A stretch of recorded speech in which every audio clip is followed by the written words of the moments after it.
எனக்கு ரொம்ப வருஷமா ஒரு சந்தேகங்க. இந்த அரசு ஊழியர்களுக்கெல்லாம் அரசாங்கம் 1ஆம் தேதி ஆனா டான்னு சம்பளம் போட்டுடுது தானே. அப்புறம் எதுக்காக மக்கள் எந்த விஷயத்த கோரி அலுவலகத்த நாடினாலும், லஞ்சமோ இல்ல சிபாரிசோ கேட்கறாங்க? அதிகபட்சம் லஞ்சம். லஞ்சம் குடுத்தா தான் வேலை நடக்குது. இல்லன்னா பல மாசம் இழுத்தடிக்கிறாங்க. பட்டா வாங்க போனா லஞ்சம், வரி விதிப்புக்கு லஞ்சம், மின் இணைப்பு கோரினா லஞ்சம், ஆ சான்றிதழ் விண்ணப்பிச்சா லஞ்சம். அதுக்கப்புறமா நெறைய விஷயம். எல்லாத்துக்கும் லஞ்சம், லஞ்சம், லஞ்சம். லஞ்சம் இல்லாம வேலையே நடக்க மாட்டேங்குது. நெறைய அலுவலகங்கள்ல. எல்லாரையும் தப்பு சொல்லல. ஆனா நெறைய பேர் லஞ்சம் வாங்குறாங்க.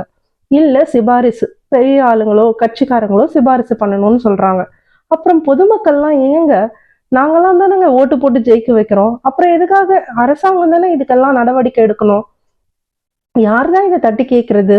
என்னைக்கு தான் நம்ம நாட்டுல நேர்மை தலை தூக்கும்? தெரியல. என்னைக்கு தான் நம்ம நாட்டுக்கு விடியல் வரும்? விடியல் ஆச்சுன்னு எல்லாரும் சொல்றீங்க. விடியல் வந்தா நல்லா தான் இருக்கும்.